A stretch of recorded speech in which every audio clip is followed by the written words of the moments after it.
എൻ്റെ പ്രിയപ്പെട്ടവരെ, വിശുദ്ധ ഗ്രന്ഥം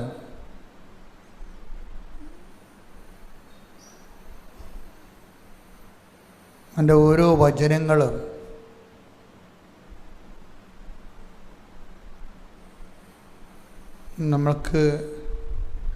നമ്മളെ അഭിസംബോധന ചെയ്തുകൊണ്ടാണ് എഴുതിയിരിക്കുന്നത്. ദൈവത്തെ അന്വേഷിക്കുന്നവരെ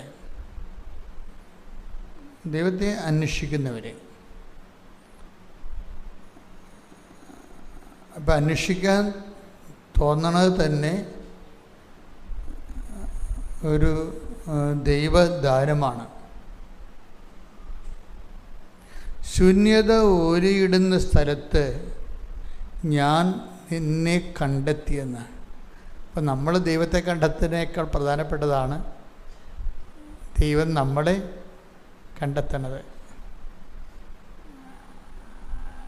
കാരണം നമുക്കിപ്പോഴ് ദൈവത്തെ അന്വേഷിക്കണമെന്ന് ഒരു ആഗ്രഹം ഉണ്ടെങ്കിൽ, അന്വേഷിക്കാൻ ദൈവത്തെ കണ്ടെത്താൻ പറ്റുന്ന പരിസരങ്ങളിൽ നമ്മൾ വന്നിട്ടുണ്ടെങ്കിൽ, അത് നമ്മൾ ദൈവത്തെ കണ്ടെത്തുന്നതിനേക്കാൾ ഉപരി ദൈവം നമ്മളെ കണ്ടെത്തുന്നതിൻ്റെ രീതിയാണ് ബൈബിൾ വെളിപ്പെടുത്തുന്നത്. Take the word of God. സ്തുതിക്കട്ടെ. ഹല്ലേലൂയ, ഹല്ലേലൂയ, ഹല്ലേലൂയ, ഹല്ലേലൂയ. നിയമാവർത്തനം 32:10. അവിടുന്ന് അവനെ മരുഭൂമിയിൽ ശൂന്യത ഓരിയിടുന്ന മണരാരണ്യത്തിൽ കണ്ടെത്തി അവനെ വാരിപ്പുണർന്നു. താൽപര്യപൂർവം പരിചരിച്ച് തന്റെ കണ്ണിലുണ്ണിയായി സൂക്ഷിച്ചു. അപ്പോഴേ നമ്മളെ ഒരു പക്ഷേ ഈ മരുഭൂമിയുടെ അവസ്ഥ എന്താ? മരുഭൂമിയുടെ അവസ്ഥ എന്താണ്? തണൽ മരങ്ങൾ ഒന്നും ഉണ്ടാകത്തില്ല. തണലിനെ ഒരിക്കലും നമ്മൾ സ്നേഹിക്കരുത്, ശാശ്വതമായി സ്നേഹിക്കരുത്. തണലില്ലാതെ വളരാൻ പറ്റണം. ബൈബിളിൻ്റെ ഒരു കാഴ്ചപ്പാടതാണ്, തണലില്ലാതെ വളരാൻ പറ്റണമെന്ന്. അതറിയണമെങ്കിൽ യോന ഭയങ്കര എരിവെയിലത്ത് ഇരുന്നപ്പോൾ ദൈവം ഒരു ചെടി മുളപ്പിച്ചു. ആ ചെടിയുടെ അത് വളർന്നിട്ട് അതിന് തണലുണ്ടായപ്പോൾ ഭയങ്കരമായിട്ട് യോനയ്ക്ക് സന്തോഷമുണ്ടായി. തണലുണ്ടായില്ല. അപ്പം തണൽ വരുമ്പോൾ എപ്പോഴായാലും നമ്മൾ നമ്മുടെ മനസ്സിനെ പഠിപ്പിക്കണം. എന്താണ്? ഈ തണൽ വിട്ടുകൊടുക്കാൻ നമ്മൾ തയ്യാറായിരിക്കണം. തണൽ ദൈവം മാത്രമാണ്. ബൈബിളിൻ്റെ കറക്റ്റ് ബൈബിൾ എന്ത് രസമാണ്. കൈയടിച്ച സ്തുതിയുടെ ഹല്ലേലൂയ.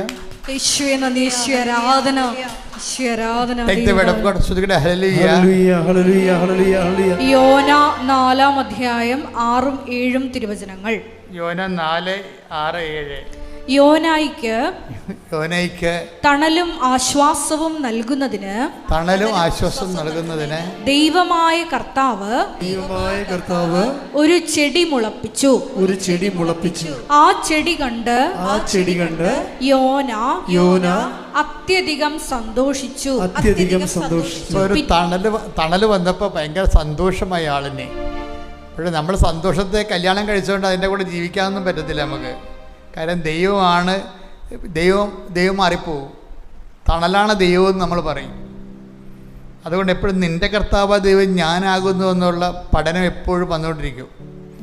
നമ്മളെപ്പോഴും ഒന്നും മറക്കരുത്. ജോലിയിൽ മറക്കരുത്, നിങ്ങളുടെ ജീവിത പങ്കാളിയിൽ മറക്കരുത്. ഡിറ്റാച്ച്മെൻറ്റിൻ്റെ സന്ദേശം ഈ നിങ്ങൾ ദൈവത്തെയാണ് അന്വേഷിക്കണമെന്നുണ്ടെങ്കിൽ ഇവർ പോയിക്കൊള്ളട്ടെ എന്ന് ഈശോ പറയത്തില്ലേ?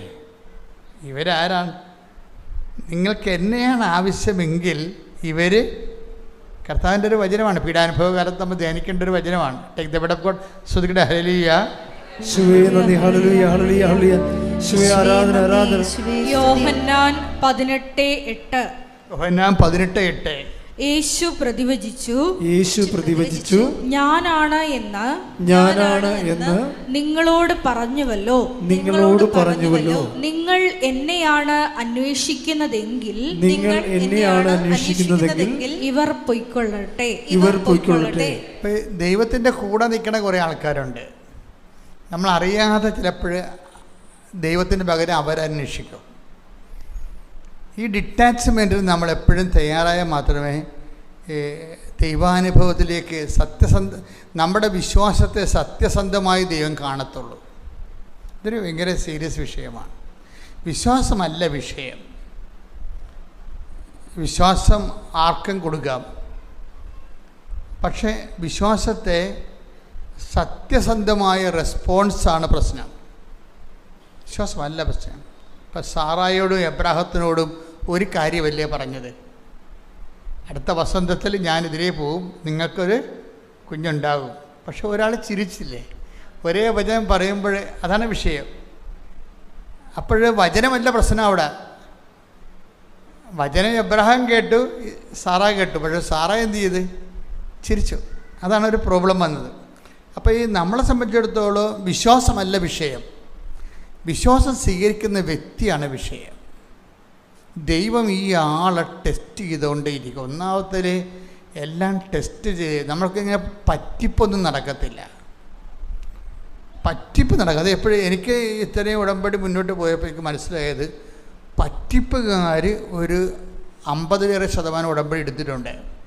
പറ്റിപ്പുകാർ അവർക്കറിയത്തില്ല, അവരെ ബേസിക്കായിട്ട് ജന്മനാ പറ്റിപ്പുകാരാണ്. എല്ലായിടത്തും ചെന്നാലും ഒരു പറ്റിപ്പ് അവർ നടത്തും. തൻ്റെ പഠന കാര്യങ്ങളായാലും അത് തൻ്റെ എന്ത് വീട്ടിലെ വിഷയമായാലും ഉത്തരവാദിത്തങ്ങളായാലും അതെല്ലാം അവരുടെ ഒരു പറ്റിപ്പിലേ അവർ ചെയ്യത്തുള്ളൂ. അതെന്താ പ്രശ്നം? അതുകൊണ്ട് എന്ത് പറ്റുമ്പോൾ ഉടമ്പടി എടുക്കുമ്പോൾ നമുക്ക് വളരെയേറെ ഈ ഒരു അപകടം നമുക്ക് അറിയണം. നമ്മളെല്ലാം നമ്മുടെ രീതിയിലാണ് ചെയ്യത്തുള്ളത്. അതാണ് ഒരു അപകടം ഇതിൻ്റെ അകത്ത് വരണത്. ദൈവമാണെങ്കിൽ ഇപ്പം നിങ്ങളുടെ ഭർത്താവിൻ്റെ പോക്കറ്റിൽ നിന്ന് നിങ്ങൾ തുണി കഴുകാൻ നേരത്തെ അതിൻ്റെ അകത്ത് ഉണ്ടായിരുന്ന കാശ് നിങ്ങളെടുത്ത് നിങ്ങൾ വിചാരിച്ച് ഭർത്താവല്ലേ നമ്മുടെ ആളല്ലേ, ഞാൻ തന്നെ ഭർത്താവ് തന്നെ ഞാൻ പറഞ്ഞിട്ട് നമ്മൾ കാശെടുത്ത് പറയാമെന്ന് വിചാരിച്ചു. എപ്പോഴെങ്കിലും നമ്മൾ പറയും. പക്ഷേ ഭജന ഇത് അഡ്മിറ്റ് ചെയ്യത്തില്ല, ഭജന സമ്മതിക്കത്തില്ല ഈ സംഭവം. അതറിയണമെങ്കിലേ നമ്മുടെ ഈ പ്രഭാഷണം എടുത്ത് ശ്രുതിക്കട്ടെ. ഹല്ലേലൂയ ഹല്ലേലൂയ ഹല്ലേലൂയ ഹല്ലേലൂയ യേശുവേ നന്ദി, ഹല്ലേലൂയ ഹല്ലേലൂയ യേശുവേ സ്തുതി, ഹല്ലേലൂയ ഹല്ലേലൂയ ഹല്ലേലൂയ യേശുവേ ആരാധന. പ്രഭാഷകൻ 41:19 സ്വന്തം സ്ഥലത്ത് നിന്ന് മോഷ്ടിക്കുക ഇവയെല്ലാം ലജ്ജാകരമാണ്. ഇതാണ് അവസ്ഥ. സ്വന്തം സ്ഥലം എന്ന് പറഞ്ഞാൽ എന്താണ്? ഭർത്താവായാലും ഭാര്യയായാലും മക്കളായാലും അത് നമ്മുടെ സ്വന്തമല്ലേ. പക്ഷെ സ്വന്തം സ്ഥലത്ത് നിന്നാണെങ്കിൽ പോലും മോഷ്ടിക്കുക ലജ്ജാകരമാണെന്ന്.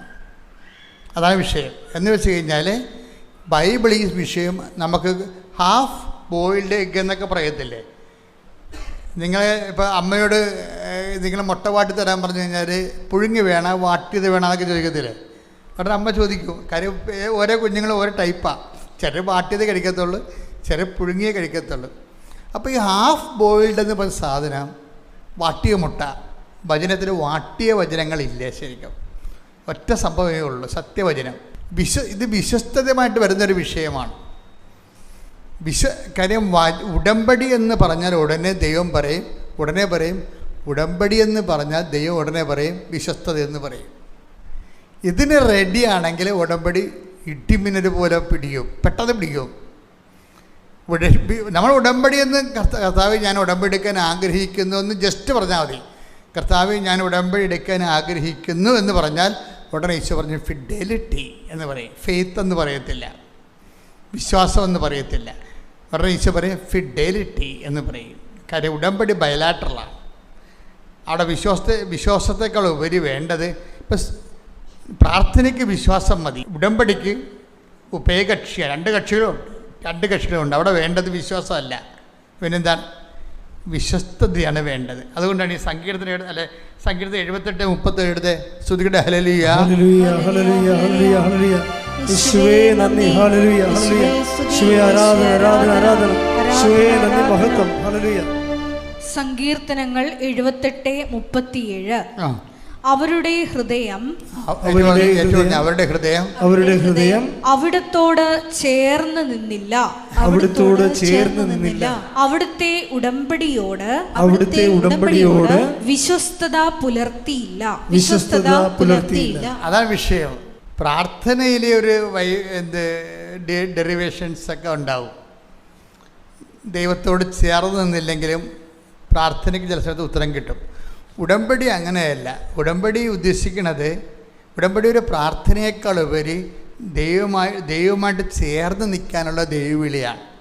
നിങ്ങളവിടെ ജപ്തി നടപടിയും ജോലിയൊക്കെ പറയുമെങ്കിലും ബേസിക്കായിട്ട് ഉടമ്പടി ലക്ഷ്യം നമ്മുടെ ജപ്തി നടപടി മാറുകയും അതുപോലെ തന്നെ കല്യാണം കഴിക്കുകയൊന്നുമല്ല. മറിച്ച് എന്താണ്? ദൈവത്തോട് ചേർന്ന് നിൽക്കാനുള്ള ദൈവവിളിയാണ് ഉടമ്പടി എന്ന് പറയുന്നത്. ഒന്ന് പ്രാർത്ഥിച്ച മക്കളെ. കർത്താവായ ദൈവമേ, ഉടമ്പടി വഴി അങ്ങയോട് ചേർന്ന് നിൽക്കാൻ, ചേർന്ന് ജീവിക്കാൻ വിശ്വസ്തതയുടെ പ്രത്യേക ജീവിതം തരണമേ. ശ്രദ്ധിക്കട്ടെ. ഹല്ലേലൂയ. എല്ലാം ദാനമായിരിക്കേ. Take the word of God. ശ്രദ്ധിക്കട്ടെ. ഹല്ലേലൂയ. ഹല്ലേലൂയ.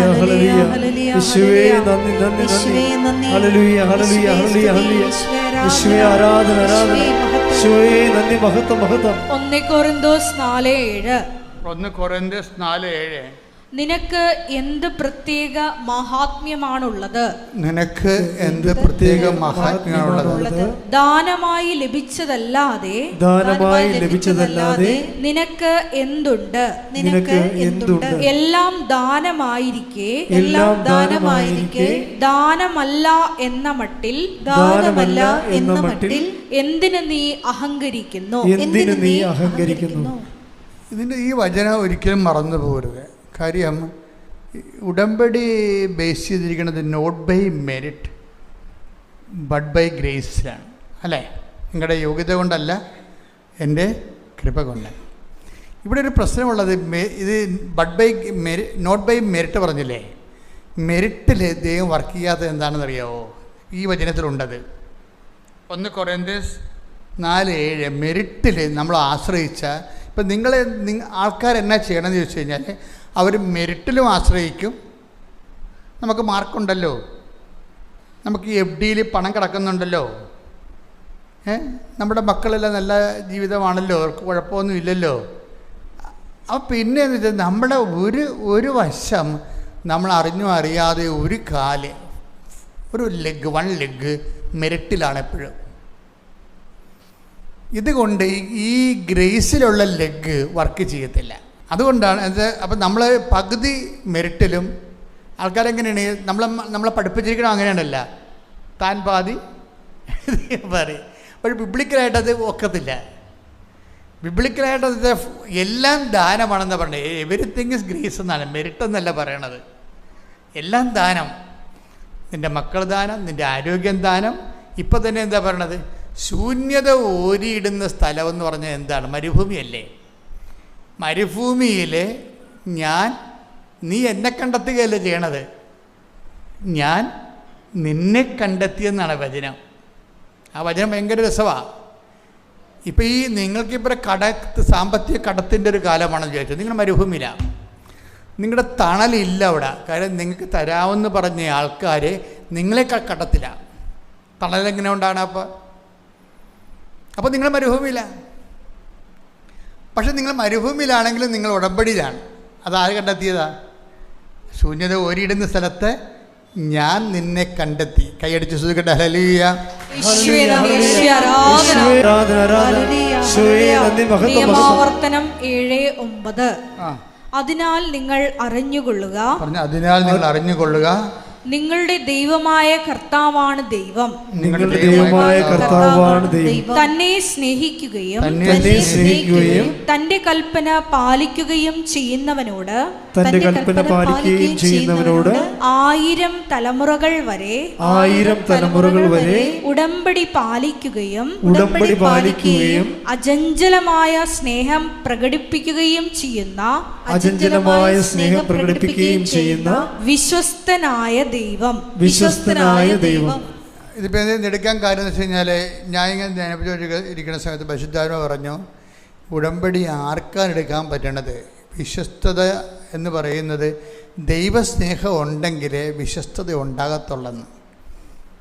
സാങ്കേതിക വിശ്വസ്തത, ടെക്നിക്കൽ ഫിഡലിറ്റി നമുക്ക് വേണേൽ കാണിക്കാം.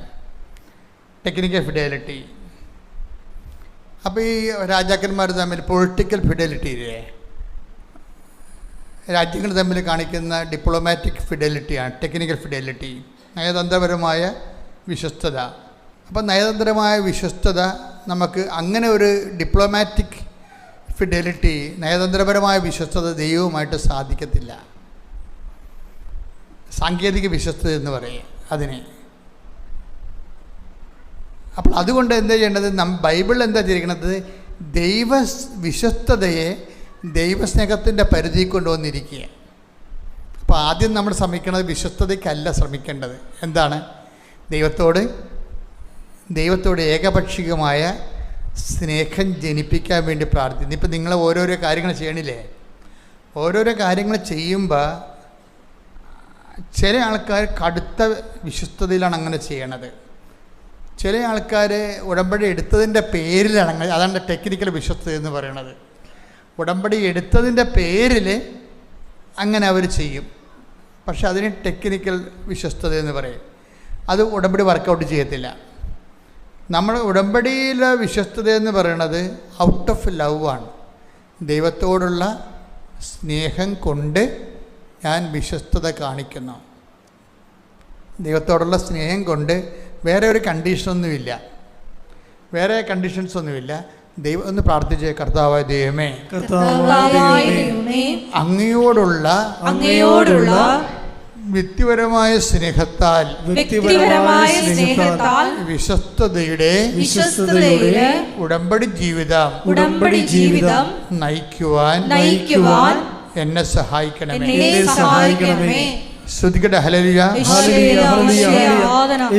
വളരെ സൂക്ഷ്മതയോടെ മനസ്സിലുണ്ടാകണം.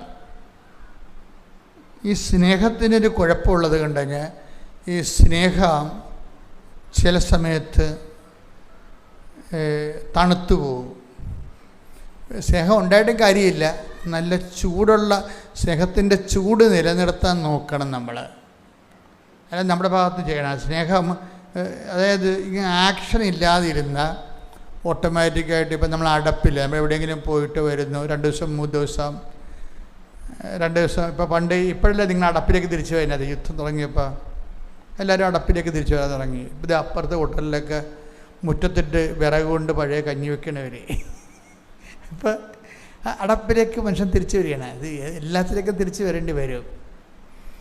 എല്ലാത്തിലേക്കും കാലങ്ങൾ ചെല്ലുന്തോറും പുതിയ പുതിയ പ്രശ്നങ്ങൾ വരുമ്പോൾ എല്ലാത്തിലേക്കും നമ്മൾ ഉപേക്ഷിച്ച് കളഞ്ഞതിലേക്ക് തിരിച്ചു വരേണ്ടി വരും. പണ്ടൊക്കെ അടപ്പൊക്കെ നമ്മൾ വീടുകളിൽ നിന്ന് വിട്ടുപോയാൽ ഒരു 5-6 ദിവസം കഴിഞ്ഞ് വരുമ്പോൾ നമ്മൾ അടപ്പ് കല്ലൊക്കെ പൊക്കി നോക്കുമ്പോൾ അതിൻ്റെ അകത്ത് ഇരട്ടവാലൻ പുതിയ ആൾക്കാരൊക്കെ താമസം തുടങ്ങും അവിടെ. കാര്യം അടപ്പ് തണുത്തത് കൊണ്ടാണ്. അടപ്പ് തണുത്തു കഴിഞ്ഞാലുള്ള കുഴപ്പം വെച്ചാൽ വേറെ ആൾക്കാർ കയറി അതിൻ്റെ താമസിക്കും. അതിൻ്റെ മെയിൻ ആളാണ് ഇരട്ടവാലിനും തേരിട്ടയൊക്കെ. ഇതുപോലെയാണ് ദൈവത്തോടുള്ള സ്നേഹം തണുത്താൽ വേറെ താല്പര്യങ്ങൾ കയറി വരും. അതെപ്പോഴും നമ്മൾ സാധാരണ സ്നേഹം എപ്പോഴും ചൂടായിട്ട് നിലനിർത്തണം. ദൈവത്തോടുള്ള സ്നേഹം നമുക്ക് തണുത്താൽ വേറെ താല്പര്യങ്ങൾ കയറി വരും. ദൈവമാണെങ്കിൽ ഇതൊന്നും കോംപ്രമൈസ് ചെയ്യത്തില്ല, ഒരു കോംപ്രമൈസും ഇല്ല. അത് എപ്പോഴും എൻ്റെ കാര്യം ഈ പുത്രനെ ഇൻവെസ്റ്റ് ചെയ്തിരിക്കണ കാരണം, തൻ്റെ ഏകജാതനെ തന്നെ നൽകിയിരിക്കുന്ന കാരണം, ദൈവം നമ്മളോട് പറഞ്ഞിട്ടുള്ള വചനത്തിന് അങ്ങനെയുള്ളവർ മാത്രം ഇൻവെസ്റ്റ് ചെയ്താൽ മതി എന്നുള്ള നിലപാടാണ്. അതാണ് വിഷയം. അങ്ങനെയുള്ളവർ, അതായത് അത് സത്യസന്ധമായിട്ട് ദൈവത്തിൻ്റെ കൂടെ നിൽക്കാൻ പറ്റുന്നവരെ മാത്രം വിശ്വാസത്തിൽ ജീവിച്ചാൽ മതി. അതുകൊണ്ടാണ് ബൈബിൾ അവസാനിക്കുമ്പോൾ പറയാറില്ല, വ്യഭിചരിക്കണമെങ്കിൽ ഞങ്ങൾക്ക് വ്യഭിചരിക്കാൻ കേട്ടോ, പ്രശ്നങ്ങളൊന്നും ഇല്ലെന്ന് പറയും. ബൈബിൾ മാത്രമേ അങ്ങനെ പറയുന്നുള്ളൂ. വ്യഭിചരിക്കണമെങ്കിൽ നിങ്ങൾക്ക് വ്യഭിചരിക്കാം, പ്രശ്നങ്ങളൊന്നും ഇല്ലെന്ന് പറയും. ഭജനമാണ് പറഞ്ഞത്. നിങ്ങളുടെ ഭാഗമൊന്നും എടുത്ത് കേട്ടോ, കക്കണേ കക്കാം, പ്രശ്നങ്ങളൊന്നും ഇല്ലെന്ന് പറയും. എന്താ ആരോടാ പറയണത്? ദൈവം ചില ആൾക്കാരുടെ പേര് വിട്ടു.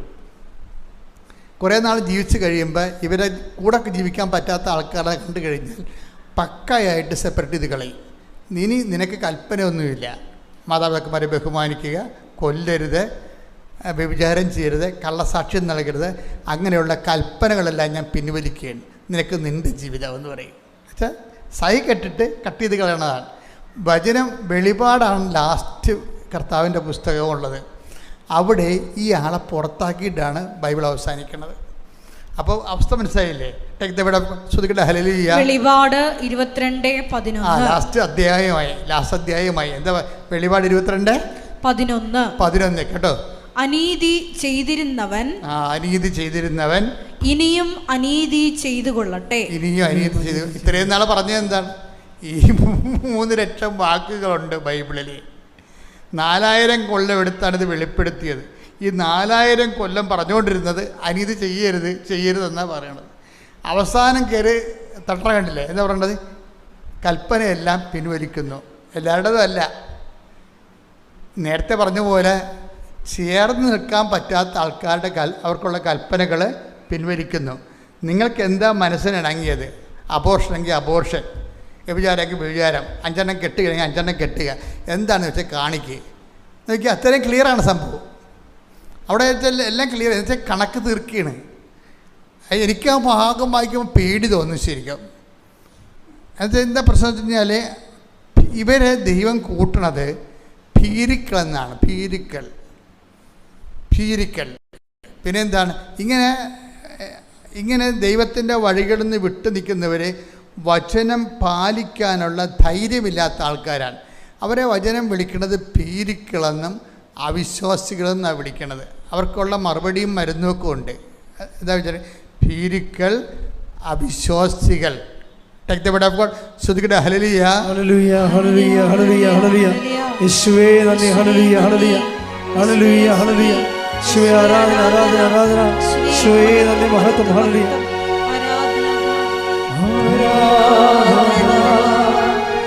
ആരാധന യേശുവേ ആരാധന.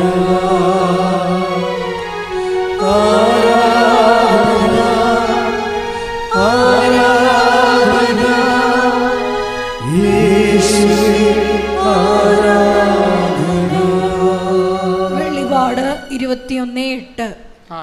വെളിപാട് 21:8.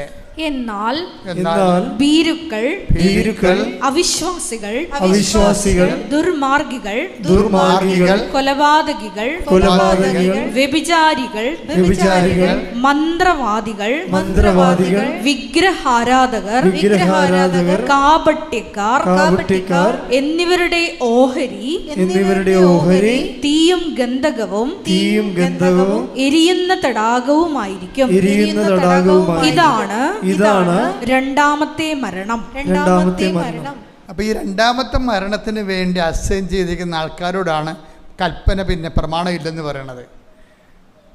പ്രമാണം കൊടുത്ത പ്രമാണം പിൻവലിച്ചിട്ടാണ് ദൈവം വചനം അവസാനിക്കുന്നത്.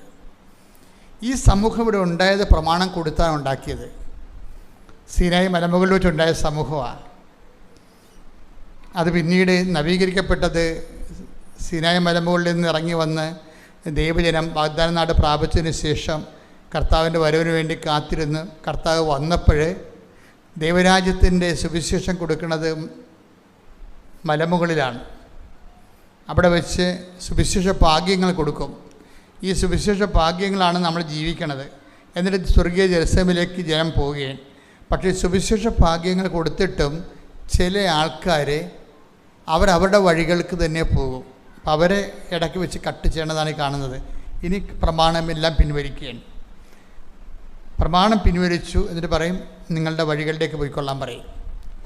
വളരെ കൃത്യമായിട്ടാണ് ബൈബിള് വളരെ ഷാർപ്പ് ലാൻഡിങ്ങാണ് ചെയ്യണത്. അത് അവസാനമാണ് ഇത് പറയണത്. ബൈബിളിപ്പോൾ അവസാനിക്കും. അപ്പോൾ അവിടെ വെച്ച് അതൊക്കെ മുമ്പ് തന്നെ ഈ വിഷയത്തിലെല്ലാം തീരുമാനമായിട്ട് പിരിയും. എൻ്റെ മക്കൾ, നമ്മൾ ഒരു പാപത്തിനെങ്കിലും എതിരെ നമ്മൾ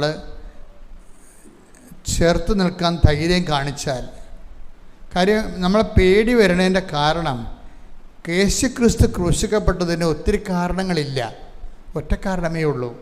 എന്താണ്? അവൻ തൻ്റെ ജനങ്ങളുടെ പാപത്തിന് വേണ്ടി പരിഹാരമായിരിക്കും.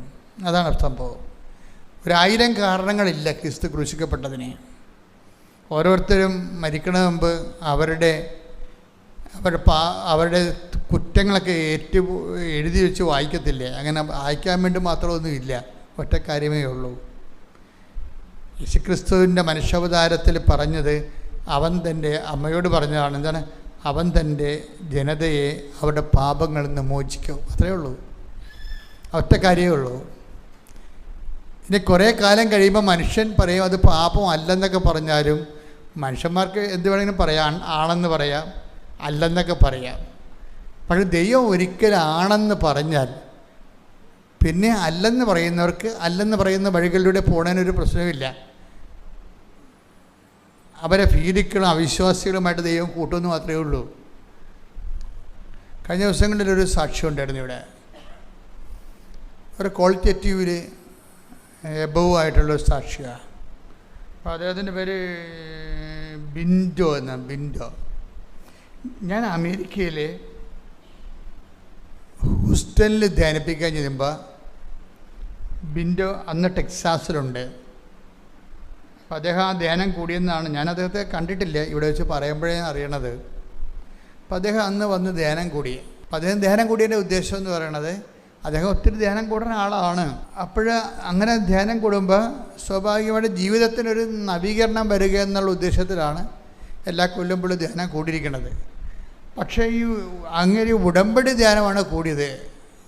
ഉടമ്പടി ധ്യാനം കൂടിയപ്പോൾ ഈ ബിൻഡോയ്ക്ക് ഒരു പെട്ടെന്ന് അദ്ദേഹത്തിന് ഒരു പ്രത്യാശ കിട്ടി.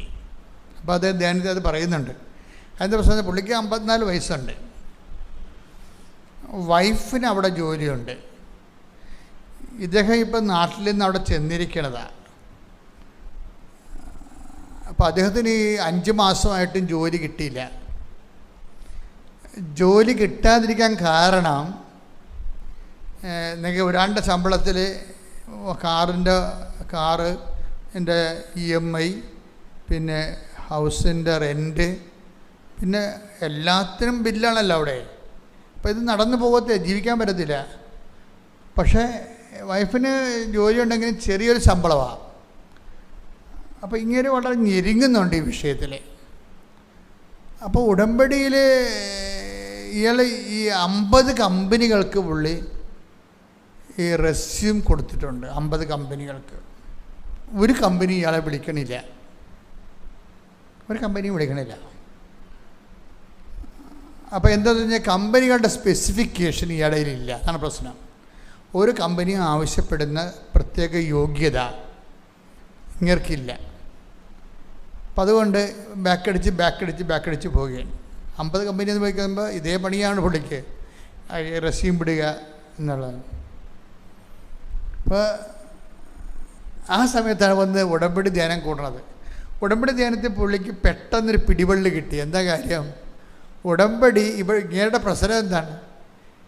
50 കമ്പനിയിൽ നിന്നും ഈ ആപ്ലിക്കേഷൻ റിജക്റ്റ് ആകാൻ കാരണം ഇങ്ങേരുടെ ജോലിക്ക് കമ്പനി ഉദ്ദേശിക്കുന്ന സ്പെസിഫിക്കേഷൻ, നൈപുണ്യം ഇങ്ങർക്കില്ല എന്നുള്ളതാണ്.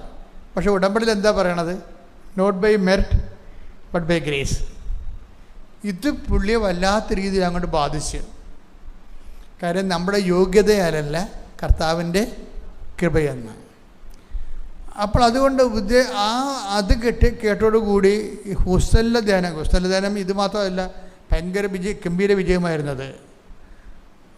അതായത് ജനങ്ങൾ വളരെ നിശബ്ദരായി വന്നു, ടൈമിന് വന്നു, ധ്യാനം കഴിഞ്ഞിട്ടും പോകാതെ നിൽക്കുന്ന, അഭിഷേകത്തിൽ നിൽക്കുന്നൊരു ധ്യാനമായിരുന്നത്. അപ്പം അതിലൊരാളാണിത്.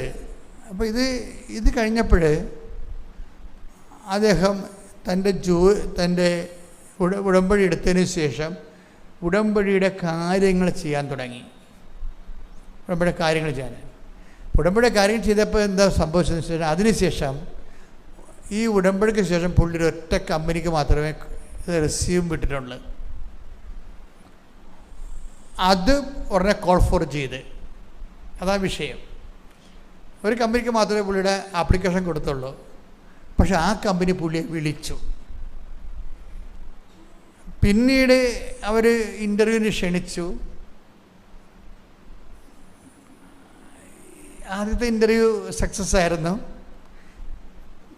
സാധാരണഗതിയിൽ ഇങ്ങനെ ആൾക്കാർ ചെയ്യണത്, ഇങ്ങനെ റെസ്യൂം കൊടുത്തു കഴിഞ്ഞു ഇൻ്റർവ്യൂ ഒക്കെ നടന്നാലും പിന്നെ ആപ്ലിക്കേഷൻ വിട്ടുകൊണ്ടേയിരിക്കും. അങ്ങനെയാണ് ആൾക്കാർ ചെയ്യണത് എല്ലാവരും. പക്ഷേ ഇയാളുടെ മനസ്സിൽ മാതാവ് പറഞ്ഞു, ഇനി നീ വിടണ്ടെന്ന് പറഞ്ഞു. അതാണ് വിഷയം. ഈ അമ്മയുടെ ഒരു രസമെന്ന് പറഞ്ഞാൽ കമ്മ്യൂണിക്കേഷൻ ഭയങ്കരമാണ്. എൻ്റെ മക്കളെ, ഞാൻ എപ്പോഴും നിങ്ങളോട് ദേഷ്യപ്പെട്ടൊക്കെയാണ് എല്ലാ ദിവസവും സംസാരിക്കുന്നത്. കാരണം എന്ന് വെച്ച് കഴിഞ്ഞാൽ അവിശ്വസ്തരുടെ എണ്ണം കൂടുതലാണ്. കാര്യം അങ്ങനെ ഈ അവിശ്വസ്തരമായിട്ട് ഈ വള്ളം തള്ളിക്കൊണ്ട് പോകാൻ പറ്റത്തില്ല. ഉടമ്പടിയുടെ വള്ളം ഈ അവിശ്വസ്തരമായിട്ട് തള്ളിക്കൊണ്ട് പോകാൻ പറ്റത്തില്ല. അതുകൊണ്ട് അവിശ്വസ്തരെ ഉടമ്പടി എടുക്കാതിരിക്കാൻ വേണ്ടിയാണ് ഞാൻ എപ്പോഴും എല്ലാ ദിവസവും കുർബാന അടപ്പിക്കുമ്പോൾ ഞാൻ പറയും, നിങ്ങൾ എടുക്കരുതെന്ന് പറയും. എന്താ കാര്യം? അവർ വയറ്റിപ്പഴപ്പ് കൊണ്ട് തൽക്കാലത്തിൻ്റെ കാര്യസാധ്യത്തിന് വേണ്ടി എടുക്കേണ്ടതാണ്. പക്ഷെ മറ്റുള്ളവരും പണി പിടിക്കും. കാര്യം 10 പേരെടുത്താൽ ആ വിശ്വസ്തരായ ആൾക്കാർക്ക് മാത്രമല്ല എടുക്കത്തുള്ളൂ, ബാക്കിയുള്ളവരെല്ലാം തള്ളപ്പെടത്തില്ലേ. അപ്പോൾ ഈ തള്ളപ്പെട്ട സാധനത്തിനെ പിശാച് ഉപയോഗിക്കും. നാട്ടിൽ പറയുമ്പോൾ പറയും, ഞാൻ ഉടമ്പടി എടുത്താണ്, എന്നിട്ട് കാര്യമൊന്നും നടന്നില്ലെന്ന് പറയും. അതാണ് വിഷയം. അപ്പം അതുകൊണ്ട് ഞാൻ എല്ലാ ദിവസവും ശരിക്കും ഇവരെ പറയും, നിങ്ങൾ ആലപ്പുഴ വരാനുള്ള യോഗ്യതയില്ലാത്ത ആൾക്കാരാണ്, ദയവായിട്ട് ഉടമ്പടി എടുക്കരുതെന്ന് എല്ലാ ദിവസവും പറയും. കാര്യം അവിശ്വസ്തരുടെ ഇവരെന്തെങ്കിലും ഒപ്പിക്കാൻ വേണ്ടി ഇരിക്കുന്നവരാണ്. പക്ഷേ ഈ മനുഷ്യൻ അങ്ങനെയല്ല. ഈ മനുഷ്യൻ എന്താ ചെയ്യണമെന്ന് വെച്ച് കഴിഞ്ഞാൽ, ഇദ്ദേഹത്തിന് കുറച്ചുകൂടി അവിടെ പാരിഷിൽ ബന്ധമുള്ളത് സ്പാനിഷ് പീപ്പിളുമായിട്ടാണ്. അദ്ദേഹത്തിൻ്റെ മനസ്സിൽ മാതാവ് പറഞ്ഞത് ഈ സ്പാനിഷ് പീപ്പിളിനെ കോൺസെൻട്രേറ്റ് ചെയ്ത് വർക്ക് ചെയ്യാൻ പറഞ്ഞു. സ്പാനിഷ് പീപ്പിളിനെ കോൺസെൻട്രേറ്റ് ചെയ്ത് വർക്ക് ചെയ്യാൻ പറഞ്ഞു. ടെക്സാസിലാണ്, അവിടെയുള്ള സ്പാനിഷ് പീപ്പിളുണ്ട്. അപ്പം അവരെ കോൺസെൻട്രേറ്റ് വർക്ക് ചെയ്യാൻ പറഞ്ഞു. അപ്പം ഇദ്ദേഹം എന്ത് ചെയ്ത്, ഇദ്ദേഹം ഇവിടുന്ന് സ്പാനിഷ് പത്രം മേടിച്ചു. കൃപാസനത്തിന് സ്പാനിഷ് പത്രം വാങ്ങിച്ചിട്ട്, അപ്പോൾ ഈ സ്പാനിഷ് പീപ്പിളുമായിട്ട് അദ്ദേഹത്തിൻ്റെ വാട്സപ്പിലെ സുഹൃത്തുക്കൾ സ്പാനിഷാണ് കൂടുതലും. അപ്പോൾ അവരെന്നാ ചെയ്തെന്ന് വെച്ച് കഴിഞ്ഞാൽ, ഈ സ്പാനിഷ് ഇങ്ങർക്കാണെങ്കിൽ മുറി സ്പാനിഷ് അറിയാൻ പാടുള്ളൂ, ചെറുതായിട്ടൊക്കെ അറിയാം. 5 മാസമായി ചെന്നിട്ട് അപ്പം ചെറുതായിട്ടൊക്കെ പഠിച്ചിട്ടുള്ളൂ. പക്ഷെ പഠിച്ചിരിക്കുന്ന സ്പാനിഷ് അനുസരിച്ചുകൊണ്ട് ഇദ്ദേഹം രാത്രി ഇരുന്ന് ഓരോ പേജ് എടുക്കും. ആ പേജിൽ ഇദ്ദേഹം കൃപാസനത്തെക്കുറിച്ചും പ്രത്യക്ഷീകരണ പ്രാർത്ഥനയെക്കുറിച്ചും മാതാവിനെക്കുറിച്ചും ഇന്ത്യയിൽ നടക്കുന്ന ഈ പ്രത്യക്ഷീകരണത്തെക്കുറിച്ചൊക്കെ പുള്ളി സ്പാനിഷ് ഭാഷയിൽ എഴുതി വെക്കും. എഴുതിയിട്ട് സ്പെയിൻകാരെ കാണുമ്പോൾ അദ്ദേഹം ഈ പത്രം കൊടുക്കും, അതിൻ്റെ കൂടെ ഈ ചീട്ടും കൊടുക്കും. ഇതാണ് വിശ്വസ്തത എന്ന് പറയുന്നതിൻ്റെ കാരണം. ഇപ്പം നമ്മൾ പലരും പത്രം കൊടുക്കുമ്പോൾ ഒരാളെ കണ്ട് ദൈവമേ മേടിച്ചാൽ മതിയായിരുന്നു, മേടിച്ച് തീർന്ന്, അത് വായിക്കണമെന്ന് പോലും പറയത്തില്ല. ആ പത്രവും നിങ്ങൾ വായിക്കണമെന്ന് പോലും പറയത്തില്ല. കാരണം തൊല്ല കഴുത്തേന്ന് പോയില്ല, ഒരെണ്ണം കുറഞ്ഞ് കിട്ടിയല്ല എന്നാണ് വിചാരിക്കുന്നത്. ഇതാണെങ്കിൽ ദൈവമാണെങ്കിൽ ഇതുപോലുള്ള ഫ്രോഡിനെ കാത്തിരിക്കും. ഉടമ്പടി എടുത്ത് ഉടക്കം മേടിക്കുന്ന പാർട്ടിയാണ് അവർ. ഇതുപോലുള്ള ഫ്രോഡിനെ കാത്തിരിക്കും ദൈവം. പിന്നെ ഈ പ്രാർത്ഥനയല്ല, ഒരു പ്രാർത്ഥനയും കേൾക്കത്തില്ല. എന്താ കാര്യത്തിന് ബേസിക്കായിട്ട് നിങ്ങൾ ഫ്രോഡാണെന്നുള്ളത് നിങ്ങൾ ദൈവദർശനെ പറഞ്ഞല്ലോ. അതാണ് ഈ വിഷയത്തിന്. ഞാൻ നേരത്തെ നിങ്ങളോട് പറഞ്ഞായിരുന്നു, ഉടമ്പടി എടുക്കുമ്പോൾ അതിന് ഈ വിശ്വസ്തതയ്ക്ക് പ്രധാനപ്പെട്ട എന്താണ്? ദൈവസ്നേഹമാണ്. ദൈവസ്നേഹം ഉണ്ടെങ്കിൽ അതിന് വിശ്വസ്തത വേണമെന്ന് നമുക്ക് പ്രത്യേകം പറയേണ്ട കാര്യമില്ല. വിശ്വസ്തത താനേ ഉണ്ടായിക്കൊള്ളൂ, എന്ത് വർക്ക് വേണമെങ്കിലും ചെയ്യും. അപ്പോൾ ഇദ്ദേഹം ഈ നേഴ്സിംഗ് ഹോമില്ലേ, ഓൾഡ് ഏജ് ഹോംസിലൊക്കെ പോകും. അപ്പോൾ ഒരു ജോലിക്ക് പോകുമ്പോൾ അപ്പോൾ ഈ ജോലിയുടെ രസം എന്ന് വെച്ചാൽ, ജോലി 2ാമത്തെ ഇൻ്റർവ്യൂ ഉണ്ടായി, 3ാമത്തെ ഇൻ്റർവ്യൂ ഉണ്ടായി. അപ്പോൾ ഇൻ്റർവ്യൂ എല്ലാം സക്സസ് ആയിരുന്നു. ഇൻ്റർവ്യൂ എല്ലാം സക്സസ്സാണ്. അപ്പോൾ വൈഫ് പറഞ്ഞു 3 ഇൻ്റർവ്യൂ ഉണ്ടാകത്തുള്ളൂ സാധാരണ അമേരിക്കയിലെന്ന് പറഞ്ഞു. അപ്പോൾ എല്ലാം സക്സസ്സായി. അപ്പോൾ ഇയാൾക്ക് ഉടനെ അപ്പോയിൻമെൻറ്റ് കിട്ടും. പക്ഷേ അപ്പോയിൻമെൻറ്റ് കിട്ടിയില്ല. അപ്പോയിൻമെൻറ്റ് കിട്ടിയില്ലെന്ന് പറഞ്ഞിട്ട് കിടാതെ ഇരുന്നിച്ച് അപ്പോൾ ഇയാൾക്കത് വിഷമമായി. എങ്ങനെ അപ്പോയിൻമെൻറ്റ്? 4ാമത്തെ ഇൻ്റർവ്യൂവിന് ഇയാളെ വിളിച്ച്. 4ാമത്തെ ഇൻ്റർവ്യൂ വിളിച്ചപ്പോൾ അവർ പറഞ്ഞു, 4ാമത്തെ ഇൻ്റർവ്യൂ അങ്ങനെ വിളിക്കാറില്ല ഒരിക്കലും. അവർ പറഞ്ഞു, നിങ്ങളുടെ ഇന്ത്യൻ ഇൻകം അതിൻ്റെ സോഴ്സ് വെളിപ്പെടുത്തണമെന്ന് പറഞ്ഞു. ഇന്ത്യയിൽ നിങ്ങൾക്ക് എന്ത് ഇൻകം ഇപ്പോൾ വരുന്നുണ്ട്, അല്ലെങ്കിൽ ഇന്ത്യയിൽ നിങ്ങൾക്കുള്ള വരുമാന മാർഗം എന്താണ്, അതിൻ്റെ സോഴ്സ് എന്താണെന്ന് പറയണമെന്ന് പറഞ്ഞു. അപ്പോൾ ഇയാൾ പറയണം, ഞാൻ ശരിക്കും പറഞ്ഞാൽ ഈ രഹസ്യം കൊടുത്തപ്പോഴേ ഇന്ത്യയിലുള്ള എനിക്ക് എൻ്റെ വരുമാന മാർഗങ്ങളെക്കുറിച്ച് അങ്ങനെ ആരും പറയാറില്ല, ഞാനും പറഞ്ഞില്ലെന്ന് പറഞ്ഞു. അങ്ങനെ ആരും പറയാറില്ല, ഞാനും പറഞ്ഞില്ല. പക്ഷെ കമ്പനി ചോദിച്ച സ്ഥിതിക്ക് ഞാൻ എൻ്റെ ഓഡിറ്ററിനെ വിളിച്ച് പറഞ്ഞു, ആ ടാക്സ്, ഞാൻ അടക്കുന്ന ടാക്സും ആ അക്കൗണ്ടിൻ്റെ ഇൻകം, എൻ്റെ വരുമാന മാർഗവും അതിൻ്റെ ഫുൾ ഡീറ്റെയിൽസ് തരാൻ പറഞ്ഞു. ഇയാൾ മറച്ചു വെച്ച കാര്യങ്ങൾ വീണ്ടും കമ്പനിക്ക് കൊടുത്തു. ഇത്രയും ഇന്ന ഇൻകം എനിക്ക് കിട്ടണമുണ്ട്, ഇന്ത്യയിൽ നിന്ന് ആ വരുമാനം കിട്ടുന്നുണ്ട്, അതിൻ്റെ ടാക്സ് ഇങ്ങനെ കൊടുക്കുന്നുണ്ട്, അതിൻ്റെ ഡീറ്റെയിൽസ് ഇതാണെന്ന് പറഞ്ഞു. അതിൻ്റെ വിഷയം എന്ന് പറഞ്ഞാൽ അതോടുകൂടി അത് കൊടുത്ത് സെക്കൻഡുകൾക്കുള്ളിൽ പുള്ളി അപ്പോയിൻറ്റഡ് ആയി. ഇതിൻ്റെ വിഷയം എന്ന് പറയണത്, നമ്മളെ ഇപ്പോൾ ഈ ഉടമ്പടി അമ്മയാണ് നമ്മൾക്ക് ഉണ്ടാകുന്നൊരു ചെറിയ പിശകെന്ന് പറയണത്, നമ്മളുടെ കൂടെ കഴിവ് കൊണ്ടാണ് നമ്മൾ രക്ഷപ്പെട്ടതെന്ന് നമ്മൾ പറയുന്നത് കൊണ്ടാണ് ഈ കള്ളത്തരം വരണത്. നമ്മുടെ കൂടെ കഴിവ് കൊണ്ടാണ് നമ്മൾ ജോലി കിട്ടിയതെന്ന് നമ്മുടെ മനസ്സിലൊരു അവബോധം, മനസ്സിലൊരു സാധനമുണ്ട്. അതുകൊണ്ടാണ് നമ്മൾ ഈ കള്ളത്തരം കാണിക്കുന്നത്.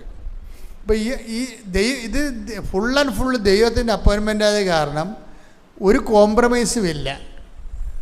ഇയാൾ മറച്ചു വെച്ച ടാക്സ് വരെ പറയേണ്ടി വന്ന്, അപ്പോൾ സംഭവം സത്യമായി കഴിഞ്ഞാൽ ഇത് വർക്കൗട്ട് ചെയ്യണമെങ്കിൽ വിത്തിൻ നോ ടൈം. ഞാൻ പറഞ്ഞില്ലേ, ഉടനടി പരിഹാരം എന്ന് പറഞ്ഞാൽ അതാണ്. അപ്പോഴെപ്പോഴും നമ്മൾ ശ്രദ്ധിക്കേണ്ട ഒരു വിഷയം, ഇതുപോലെ എല്ലാ വിഷയങ്ങളും ദൈവമായിട്ടുള്ള ഡീലെല്ലാം നമ്മളെ മനുഷ്യന്മാരുമായിട്ടുള്ള ഡീലേ നമുക്കറിയത്തുള്ളൂ. അതാണ് ഈ അബദ്ധം മുഴുവൻ പറ്റുന്നത്. അതാണ് മനുഷ്യന്മാരുടെ മാത്രമായിട്ട് ഡീലേ അറിയാൻ പാടുള്ളൂ. ഇപ്പോൾ എബ്രഹാം തന്നെ ഭാര്യനെ കൊണ്ടുവച്ചും പെങ്ങളാണെന്ന് പറഞ്ഞില്ലേ, അത് മനുഷ്യന്മാർ തമ്മിലുള്ള ഡീലാണ്. എബ്രഹാം കള്ളത്തരം പറഞ്ഞില്ലേ, പിന്നെ അത് വലിയ പ്രശ്നമായി അവിടുന്ന്. അപ്പം അതുപോലെ മനുഷ്യന്മാരുമായിട്ടുള്ള ഡീലാണ് നമുക്കറിയണത്. ദൈവമായിട്ടുള്ള ഡീലെന്ന് പറയുമ്പോൾ ഇതിനകത്ത് ഒരു സാധനം മറച്ചു വെക്കാൻ പറ്റത്തില്ല, സത്യസന്ധമായിരിക്കണം. അപ്പം അതുകൊണ്ട് അത് സത്യസന്ധമായി കഴിഞ്ഞപ്പോൾ ഇയാൾ ഓക്കെ ആയി. പക്ഷെ അയാൾ അതിനേക്കാളും കുറച്ചുകൂടി സത്യസന്ധനായ മനുഷ്യനാണ്. ജോലി കിട്ടാൻ സാധ്യതയില്ലാത്ത 54 വയസ്സുകാരനാണ്.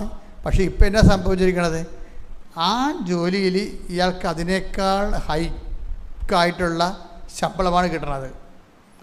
അപ്പോൾ ശമ്പളം ഒരു 10-40% കൂടുതലാണ് ഇപ്പോൾ കിട്ടുന്നത് ശമ്പളം.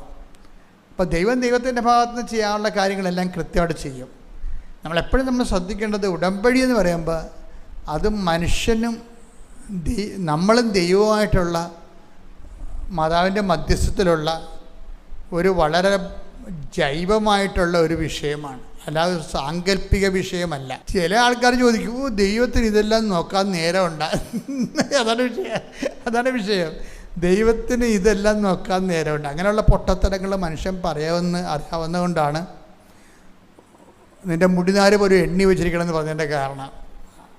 അതാണ് വിഷയം. നിൻ്റെ മുടിനാര് പോലും എണ്ണി വെച്ചിരിക്കണം നീച്ച പറയാൻ കാര്യം എന്താണ്? നമ്മൾ ദൈവത്തെ ടേക്ക് ഫോർ ഗ്രാൻഡഡ് ആവും. എന്നിട്ട് നമ്മൾ അതിൻ്റെ അടിയിൽ കൂടി നമ്മളുടേതായിട്ടുള്ള സൂത്രപ്പണികൾ ചെയ്യും. ഉടമ്പടി എപ്പോഴും നമ്മൾ ശ്രദ്ധിക്കേണ്ടത്, വളരെ സത്യസന്ധമായ ഒരു മാർഗത്തിലൂടെ ആണ് ഉടമ്പടിയിൽ നമ്മൾ ജീവിക്കണമെങ്കിൽ. ഇപ്പോൾ ഈ മനുഷ്യൻ തന്നെ പറയണത്, അദ്ദേഹം ഈ വർക്ക് ചെയ്യാൻ പോകുമ്പോൾ എന്താ ചെയ്യണമെന്ന് വെച്ച് കഴിഞ്ഞാൽ, ചിലപ്പോൾ വർക്ക് അറ്റ് ഹോം കിട്ടും, അല്ലെങ്കിൽ കമ്പനി പോകണം. പക്ഷേ ചൊവ്വാഴ്ച കൃത്യമായിട്ടും ഈ ധ്യാനം കൂടും പുള്ളി. കഴിഞ്ഞ ദിവസം ധ്യാനം കൂടാൻ വേണ്ടിയുള്ളൊരു കൈപൊക്കാൻ പറഞ്ഞപ്പോൾ 5-10 പേരാണ് കൈപൊക്കിയത്. അപ്പോൾ കാര്യം ഉടമ്പടി എടുത്തപ്പോൾ നമ്മൾ പറഞ്ഞതല്ലേ, ഇതിൻ്റെ അപ്ഡേഷൻസ് വേണമെന്നുണ്ടെങ്കിൽ ഉടമ്പടി ധ്യാനം കൂടണം. എല്ലാ വ്യാഴാഴ്ചയും എല്ലാ ചൊവ്വാഴ്ചയും ഒരെണ്ണം കൂടണം. ഇത് കൂടിയിട്ടില്ല. ഇത് കൂടാത്തത് കാരണം എപ്പോഴും അപ്പം തന്നെ ഉടമ്പടി ബ്രേക്കായില്ലേ. അത് എപ്പോഴും നമ്മൾ ശ്രദ്ധിക്കണം. കാര്യം ദൈവത്തോട് പറഞ്ഞിട്ടുള്ള ഒരു കാര്യവും നമ്മൾ മറന്നു പോകരുത്. കാര്യം നമ്മൾ മറന്നിട്ട് കാര്യമില്ല, ദൈവം അത് ഓർത്തിരിക്കും. അതനുസരിച്ചുകൊണ്ട് ഈ വിഷയം ടേക്കപ്പ് ചെയ്യാൻ വൈകും. ഇപ്പോൾ ഈ മനുഷ്യൻ എന്താണ്, ആതുര സേവനത്തിന് പോകണം.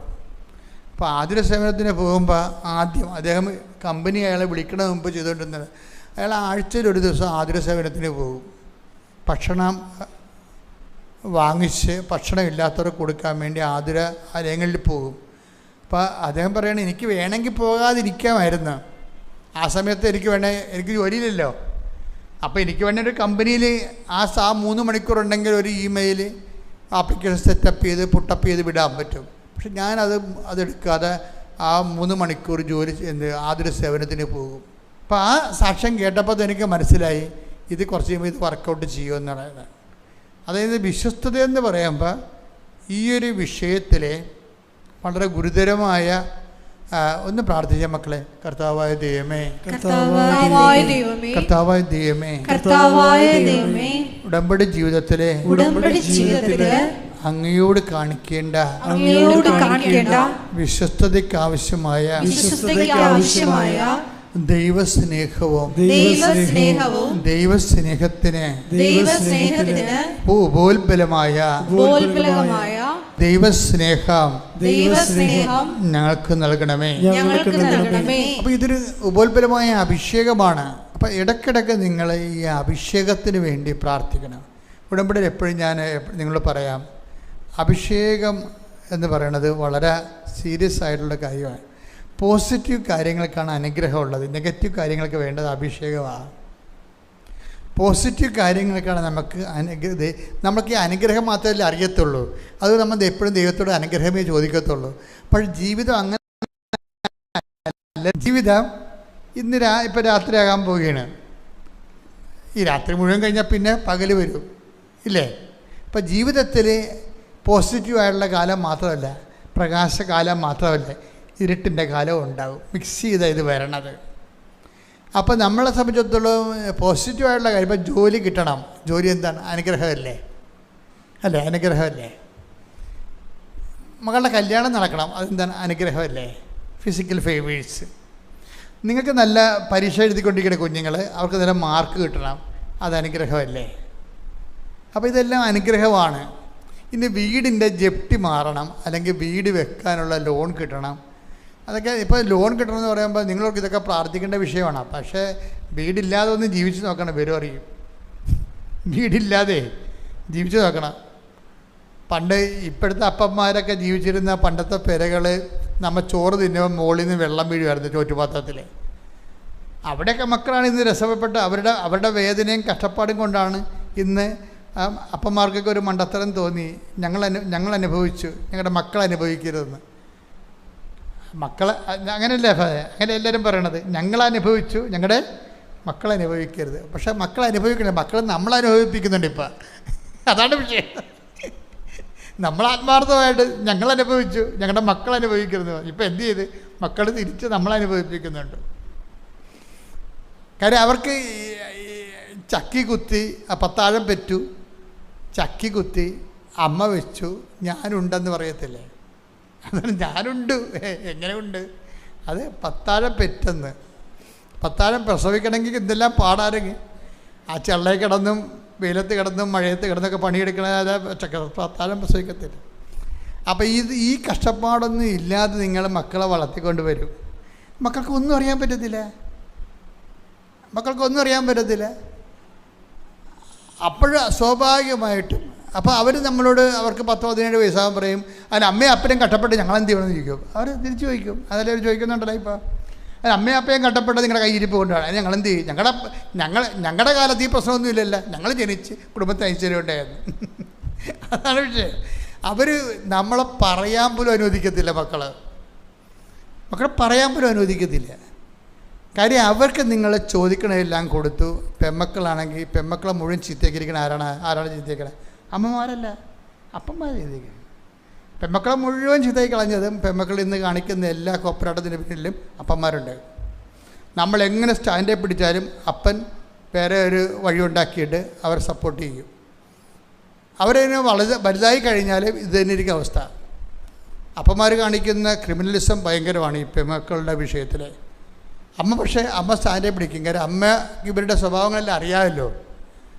അപ്പം അതുകൊണ്ട് ഞാനിങ്ങനെ നിങ്ങളെ മോശമായിട്ടും നന്മയായിട്ടും പറയുകയല്ല. ഇങ്ങനെ എന്തെങ്കിലും വിഷയങ്ങളൊക്കെ ഉണ്ടെങ്കിൽ നിങ്ങളല്ലൽ അനുഭവിക്കുമ്പോൾ നിങ്ങളുടെ മക്കളും അല്ലൽ അനുഭവിക്കുന്ന രീതിയിൽ അവരത് നമ്മൾ ഒരുമിച്ച് സഹിച്ചു പോകണം. അല്ല അവരൊന്നും അറിയിക്കാതെ നിങ്ങൾ നടന്നൊരു കാര്യമില്ല. ശരിക്കും അവരൊന്നും അറിയിക്കാതിരുന്നൊരു കാര്യമില്ല. അവരറിയിക്കണം. സ്തുതിക്കട്ടെ. ഹല്ലേലൂയ. യേശുവേ നന്ദി. ഹല്ലേലൂയ ആരാധന ഹല്ലേലൂയ ഹല്ലേലൂയ ഹല്ലേലൂയ പിതാവേ യേശുവേ ആരാധന ആരാധന ആരാധന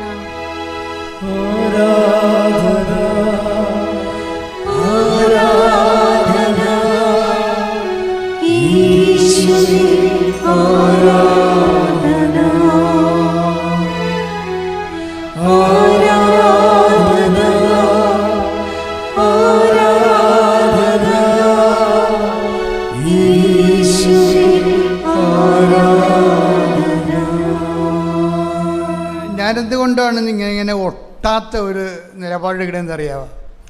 ദൈവമായിട്ട് നിങ്ങൾ ഒരു റിലേഷനിലായ പിന്നെ അവിടെ ഇവിടെ ഒട്ടിയിട്ട് കാര്യമില്ല. സ്വാഭാവികമായി നിങ്ങളുടെ അപ്പനെന്ന രീതിയിൽ അമ്മയെന്ന രീതിയിൽ നിങ്ങളുടെ ഉത്തരവാദിത്തങ്ങൾ നിർവഹിക്കണം. പക്ഷെ ഒരു പരിധി കഴിഞ്ഞ് ആരെയും ഡിപ്പെൻഡ് ചെയ്യരുത്. ഒരു പരിധി കഴിഞ്ഞ് എന്താ അങ്ങനെ വരണമെന്ന കാരണം വെച്ച് കഴിഞ്ഞാൽ കുറച്ച് കഴിയുമ്പോൾ നമ്മൾക്ക്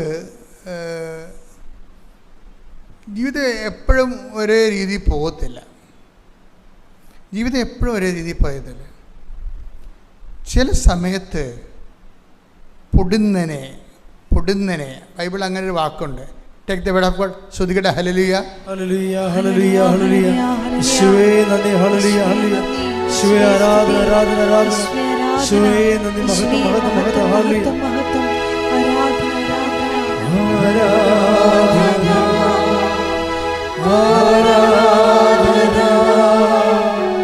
യേശുവേ ആരാധന. മത്തായി 24:29. മത്തായി 24:29. അക്കാലത്തെ പീഡനങ്ങൾക്ക്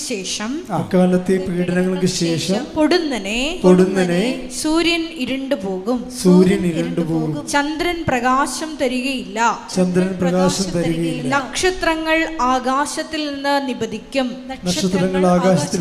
ആകാശശക്തികൾ ഇളകുകയും ചെയ്യും. ഇതിൻ്റെ വിഷയം എന്ന് വെച്ച് കഴിഞ്ഞാൽ, ഇന്ന് ഞാൻ സ്റ്റുഡിയോയിൽ ഡെയിലി ബ്രെഡ് ചെയ്തുകൊണ്ടിരിക്കുന്ന സമയത്താണ് കർത്താവ് ഈ പൊടുന്നനെ എന്നുള്ള വാക്ക് പറയണത്. അതൊക്കെ മുമ്പ് ഞാൻ പറഞ്ഞ് നിങ്ങൾ കേട്ടിട്ടില്ലല്ലോ. ഞാൻ പറഞ്ഞിട്ടില്ല, എനിക്കറിയത്തില്ല. ലൈഫ് എപ്പോഴും ഒരേ രീതിയിൽ പോകത്തില്ല. നമുക്ക് തോന്നും ഇങ്ങനെ നമ്മളിങ്ങനെ ശാന്തമായി ഇങ്ങനെ പോകും, ഇതിങ്ങനെ മരണം വരെ പോയിക്കൊള്ളും എന്ന് നമുക്ക് തോന്നും. അങ്ങനെയല്ല, പെട്ടെന്ന് ആകസ്മിക ട്വിസ്റ്റിംഗ് ഉണ്ടായിട്ടുണ്ട്. അതാണ് പൊടുന്നനെ എന്ന് പറഞ്ഞത്. പൊടുന്നനെ വാക്കവിടെ ഉപയോഗിക്കേണ്ട കാര്യമില്ല. പക്ഷേ മനുഷ്യൻ്റെ ജീവിതത്തിൽ അത് ഉള്ളത് കാരണമാണ് ഈ പൊടുന്നനെ എന്ന് വാക്ക് വരണത്. നമ്മൾ എപ്പോഴും ഒരു പ്രീസപ്പോസ് ചെയ്യണം. ജീവിതം ഇപ്പം സ്മൂത്താണെങ്കിലും നാളെ അത് സ്മൂത്ത് ആകത്തില്ല. ജീവിതം ഇപ്പം സ്മൂത്താണ്, ഓക്കെ, നാളെ സ്മൂത്താകണമെന്നൊരു നിർബന്ധമില്ല. അപ്പം നാളെ സ്മൂത്താകാത്തത് പൊടുന്നനെ ആയിരിക്കും സംഭവിക്കണത്. പക്ഷെ പൊടുന്നനെ ആണ് സംഭവിക്കുന്നത്. ഇപ്പം നമുക്കൊരു ബമ്പുണ്ട്, ഒരു ഹമ്പുണ്ട് റോഡിലൂടെ പോകുമ്പോൾ. ആരാണ് ബമ്പെ ഇടിച്ച് തെറിച്ച് പോണത്? ആരാണ്? വല്ല തൃശ്ശൂർക്കാരും കാസർഗോഡുകാരും ആലപ്പുഴക്കാരും തിരിക്കത്തില്ല. ആലപ്പുഴത്തെ ബമ്പെ തിരിക്കുക ഇല്ല. നമ്മൾ തൃശ്ശൂർ വടക്കാഞ്ചേരിയും ചെല്ലുമ്പോൾ നമ്മൾ ബമ്പ് വരുമ്പോൾ പടയെന്ന് തെറിച്ചു പോരുന്നത്. എന്താ കാര്യം? നമുക്കവിടെ എവിടെയാണ് ബമ്പെന്ന് അറിയത്തില്ല. അപ്പോൾ നമ്മൾ സാധാരണ റോഡ് പോലെ ഇങ്ങനെ കിടക്കണ കാരണം ഫ്ലാറ്റായിട്ട് ഓടിച്ചു പോകും. പെട്ടെന്നൊരു ബമ്പ് വരും, ചിലപ്പോൾ മാർക്ക് പോലും ചെയ്ത് കാണത്തില്ല. പെട്ടെന്നായിരിക്കും നമുക്ക് ട്വിസ്റ്റിംഗ് ഉണ്ടാകും ചിലപ്പോൾ. അപ്പം ഒരു മുന്നറിവ് എപ്പോഴും ഉണ്ടാകണം നല്ലതാണ്. അതാണ് ഈ ബംബെ ഹെഡ് എന്നൊക്കെ എഴുതി വെക്കുന്നത്. ബംബെ ഹെഡ്, അതായത് പമ്പ് ഇങ്ങനെ ഉയർന്ന സ്ഥലം സ്കൂളൊക്കെ ഉള്ളത് കാരണം സ്ലോ ഡൗൺ ചെയ്യാൻ വേണ്ടി മുമ്പിൽ ബമ്പുണ്ടെന്നാണ് ഈ പറയണത്. അല്ലെങ്കിൽ കുഴിച്ചിട്ടേക്കും ഹമ്പെന്നും പറഞ്ഞ്. അതെ, പക്ഷേ നമ്മൾക്ക് ട്രാഫിക്കിൽ കാണിക്കും നമ്മൾ മുമ്പിൽ അതുണ്ടെന്ന്. പക്ഷേ ജീവിതത്തിൽ അതുപോലെ ട്രാഫിക് സൈനൊന്നുമില്ല. ഇതിങ്ങനെ ഓടിച്ചു പോയേ ഉള്ളൂ. തട്ടിക്കളയുമ്പോഴാണ് നമ്മൾ സകടം പറയണത്. അപ്പോൾ അതുകൊണ്ട് ഈശോ നേരത്തെ പറഞ്ഞിട്ടുണ്ട് പൊടുന്നനെ എന്ന് പറഞ്ഞിട്ടുണ്ട്. പൊടുന്നനെ. അപ്പോൾ അത് പൊടുന്നനെ ഉള്ളത് കാരണം നമ്മൾ പ്രിക്കോഷ്യസ് ആയിരിക്കണം വിഷയം. ഇപ്പം നിങ്ങളോർക്ക് നിങ്ങളുടെ കുടുംബ പ്രാർത്ഥന എന്താ കുഴപ്പം? കുടുംബ പ്രാർത്ഥന നിങ്ങളുടെ ഇത് മിസ്റ്റേക്കൊന്നുമില്ലല്ലോ, കുടുംബ പ്രാർത്ഥന ഉണ്ടല്ലോ, ഞായറാഴ്ച കുർബാന, കുമ്പസാരം അതെല്ലാം ഉണ്ടല്ലോ, കുഴപ്പമില്ല. നമ്മളിങ്ങനെ മക്കളെ പ്രാർത്ഥിക്കണില്ലേ? ഉണ്ട്, മക്കളും പ്രാർത്ഥിക്കുന്നുണ്ട്. അപ്പം നമ്മൾ ഓക്കെ ആണെന്ന് വിചാരിക്കും. പക്ഷേ ഒരു പ്രശ്നം വെച്ച് കഴിഞ്ഞാൽ ഇപ്പം പ്രധാനമന്ത്രി എന്താ വിളിച്ച് പറഞ്ഞത്? എണ്ണ ഉള്ളൊരു സൂക്ഷിച്ച് വെക്കണം, കയ്യിൽ പെട്രോളോ വല്ലതും ഉണ്ടെങ്കിൽ അത് സൂക്ഷിച്ച് വെക്കണം, ഭക്ഷണം ഉണ്ടെങ്കിൽ അത് സൂക്ഷിച്ച് വെക്കണം. ഒരു ഇൻ്റർനാഷണൽ ലോക്ക്ഡൗൺ ഉണ്ടാകാൻ സാധ്യതയുണ്ട്. അതാണ് സംഭവം. അപ്പം നേരത്തെ നമുക്കൊരു അറിവ് തരണതാണ് ഈ സംഭവം. പക്ഷേ ഇതുപോലുള്ള അറിവ് ബൈബിൾ തരണത് പൊടുന്നനെ എന്നുള്ള വാക്ക് ഉപയോഗിച്ചുകൊണ്ടാണ്. പൊടുന്നനെ എന്നുള്ള വാക്ക് ഉപയോഗിച്ചുകൊണ്ടാണ്.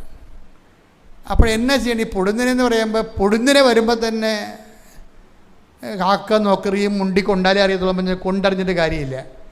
അതിന് നമ്മൾ എന്ത് ചെയ്യണമെന്ന് വെച്ച് കഴിഞ്ഞാൽ ഈ ഇങ്ങനെയുള്ള കാഷ്വാലിറ്റി ഫേസ് ചെയ്യാനുള്ളൊരു മാർഗം നേരത്തെ ഈ മെഴുത്ത പശുക്കളെ കാണുമ്പോൾ തന്നെ മെല്ലിച്ച പശുക്കൾ വരുന്നുണ്ടെന്ന് ബോധം വേണം നമുക്ക്. ജോസഫിൻ്റെ സ്വപ്നം അതല്ലേ? അല്ലേ? മെഴുത്ത പശുക്കളാണ് ആദ്യം മെല്ലിച്ച പശുക്കളല്ല സ്വപ്നം കാണുന്നത്. ജോസഫ് സ്വപ്നം കാണുന്നത് ആദ്യം മെഴുത്ത പശുക്കളാണ് സ്വപ്നം കാണുന്നത്. ആ മെഴുത്ത പശുക്കളെ സ്വപ്നം കണ്ട് 7 പശുക്കളെ കാണും. അതിനുശേഷം മെല്ലിച്ച പശുക്കളെ കാണും. മെല്ലിച്ച പശുക്കൾ വന്ന് മെഴുത്ത പശുക്കളെ തിന്നുകളയും. അപ്പോൾ ഈ ഫറവോ പറയും, എന്താണ് ഇതിൻ്റെ അർത്ഥം? അപ്പോൾ അവർ പറയും, സ്വപ്നക്കാരൻ ഒരു ജോസഫ് ഒരുത്തനുണ്ട്, അതിനോട് ചെന്ന അങ്ങനെ വിളിപ്പിച്ച കാര്യം പറയും. അപ്പോൾ ജോസഫിനെ വിളിപ്പിച്ചപ്പോൾ ജോസഫ് പറയും, മെഴുത്ത പശുക്കൾ അഭിവൃദ്ധിയുടെ 7 കൊല്ലവാ. അപ്പോൾ നമ്മൾ ബെയർ ഹൗസ് ഉണ്ടാക്കണം, നമ്മുടെ പാടശേഖരങ്ങളെല്ലാം പൂത്തൊലയും നിറച്ച് വിളവുണ്ടാകും. പക്ഷേ നമ്മളത് സൂക്ഷിച്ച് വെക്കണം. എന്താണ്? മെല്ലിച്ച പശുക്കളുടെ ക്ഷാമത്തിൻ്റെ കാലം വരുന്നുണ്ട്, 7 വർഷം. അപ്പോഴത് ഫറവോയ്ക്ക് അത് ഇഷ്ടപ്പെട്ടു. ഇതുപോലെ തന്നെയാണ് ജീവിതത്തിൻ്റെ അവസ്ഥയും. സ്മൂത്തായിട്ട് പോകുമ്പോൾ നമ്മൾ എക്സ്ട്രാ വർക്ക് ചെയ്തിട്ട്, അതാണ് വിശേഷ വിദ്യയെ നിങ്ങൾ എന്താണ് ചെയ്യുന്നത്? അല്ലെ? ടേക്ക് ദ ബെഡ് ഓഫ് ശ്രുതികട്ടെ. ഹല്ലേലൂയ, ഹല്ലേലൂയ, ഹല്ലേലൂയ, ഹല്ലേലൂയ. യേശുവേ നന്ദി. ഹല്ലേലൂയ, ഹല്ലേലൂയ. യേശുവേ ആരാധന. മത്തായി 5:46-47. മത്തായി 5:46-47. നിങ്ങളെ സ്നേഹിക്കുന്നവരെ നിങ്ങൾ സ്നേഹിച്ചാൽ നിങ്ങൾക്ക് എന്ത് പ്രതിഫലമാണ് ലഭിക്കുക? ചുങ്കക്കാർ പോലും അത് തന്നെ ചെയ്യുന്നില്ലേ? സഹോദരങ്ങളെ മാത്രമേ നിങ്ങൾ അഭിവാദനം ചെയ്യുന്നുള്ളൂവെങ്കിൽ വിശേഷവിധിയായി എന്താണ്? വിശേഷവിധിയായി എന്താണ് നിങ്ങൾ ചെയ്യുന്നത്? സഹോദരനെ മാത്രമേ സ്നേഹിച്ചാൽ നമ്മുടെ ഉത്തരവാദിത്തങ്ങൾ മാത്രം നിർവഹിച്ചുകൊണ്ട് ദൈവത്തോടുള്ള മിനിമം പ്രോഗ്രാമിൽ ജീവിച്ചാൽ വിശേഷവിധിയായി നിങ്ങൾ എന്താണ് ചെയ്യണത്? ഇപ്പോൾ ഉടമ്പടി ചിലർ ഉടമ്പടി എടുക്കണില്ല എന്ന് പറയും, എനിക്കിപ്പോൾ പ്രശ്നങ്ങളൊന്നും ഇല്ലല്ലോ എന്ന് പറയും. അതാണ് പ്രശ്നം. ഇപ്പോൾ ഞാനിപ്പോൾ നിങ്ങളെ ഉടമ്പടി എടുക്കണില്ലേ, അപ്പോൾ കൂടെ വന്ന് താനിട എനിക്കിപ്പോൾ പ്രത്യേകിച്ച് കാര്യമൊന്നും ഇല്ലെന്ന് പറയും. പക്ഷെ അങ്ങനെയല്ല, ഈ പ്രത്യേകിച്ച് കാര്യമൊന്നും ഇല്ലാത്തപ്പോഴാണ് നമ്മൾ ഉടമ്പടി എടുക്കേണ്ടത്. എന്താ കാര്യം പൊടുന്നനെ ഉണ്ടാവും. ഒരിക്കലും ഉടമ്പടി എടുക്കണമെന്ന് നിങ്ങളോട് ആരെങ്കിലും പറഞ്ഞാൽ അതിൻ്റെ അർത്ഥം എന്തോ കാര്യം മോശകരമായിട്ടുള്ളത് സംഭവിക്കാൻ പോകുന്നോ, കരുതലോടെ ഇരിക്കാനാണ് എൻ്റെ അർത്ഥം. ആരെങ്കിലും നിങ്ങളോട് ഉടമ്പടി എടുക്കണമെന്ന് പറഞ്ഞാൽ അതിൻ്റെ അർത്ഥം എന്താണ്? എന്തോ ഈ കാണുന്ന അന്തരീക്ഷം മാറാൻ പോകുന്നു, ക്ലൈമറ്റ് ചേഞ്ച് ചെയ്യാൻ പോകുന്നു, ന്യൂനമർദ്ദം വരാൻ പോകുന്നു, അതുകൊണ്ട് ഇപ്പോഴേ ഒരുങ്ങിയിരിക്കാൻ പറയാം. എന്തെല്ലാം സംഭവം നടക്കണമെന്നറിയോ? ഒരു ദിവസമേ ഒരു തഹസിൽദാർ എന്നെ കാണാൻ വന്നു. തഹസിൽദാർ. അപ്പോൾ തഹസിൽദാറിൻ്റെ പ്രശ്നം എന്ന് പറയുന്നത് ഇതുപോലെ പൊടുന്നനെ വന്ന പ്രശ്നമാണ്. ഒരു സുപ്രഭാതത്തിൽ തഹസിൽദാർ സസ്പെൻഷനായി. അപ്പോൾ സസ്പെൻഷൻ്റെ പ്രശ്നം എന്ന് വെച്ച് കഴിഞ്ഞാൽ, സസ്പെൻഷൻ കിട്ടാനുള്ള കാരണം അത് നിങ്ങൾ അറിയണമല്ലാണ്, കൈക്കൂലി വാങ്ങിക്കുന്നില്ലെന്നും ഞാൻ സസ്പെൻഡായത്. കൈക്കൂലി മേടിക്കണില്ല എന്ന് വെച്ച് കഴിഞ്ഞാൽ ഇയാളുടെ ഒരു രീതി എന്ന് പറയണത്, ഒരു യൂണിയനിലും ഇല്ല കക്ഷി ഒരു യൂണിയനിലും ഇല്ല. യൂണിയൻ ഇല്ലാതെ ഒരുമാതിരിപ്പെട്ടവർക്ക് ഗവൺമെൻറ്റിൽ വർക്ക് ചെയ്യാൻ പറ്റത്തില്ല. പക്ഷേ ഇയാളെ കുറച്ച് വേറിട്ട ടൈപ്പ്. പുള്ളി പറയണത് യൂണിയൻകാരല്ലല്ലോ എനിക്ക് ശമ്പളം തരണത്, സർക്കാരല്ലേ, അതിന് ഞാൻ മാന്യമായിട്ട് ജോലി ചെയ്യുന്നതുകൊണ്ടാണ് എനിക്ക് ശമ്പളം കിട്ടുന്നത്, പിന്നെ യൂണിയൻ്റെ ആവശ്യം എന്ത്? ആ രീതിയിൽ പുള്ളിക്കാരൻ യൂണിയനിലുമില്ല. പിന്നെ വേറൊരു പ്രസംഗമൊക്കെ പുള്ളി ചെയ്യും.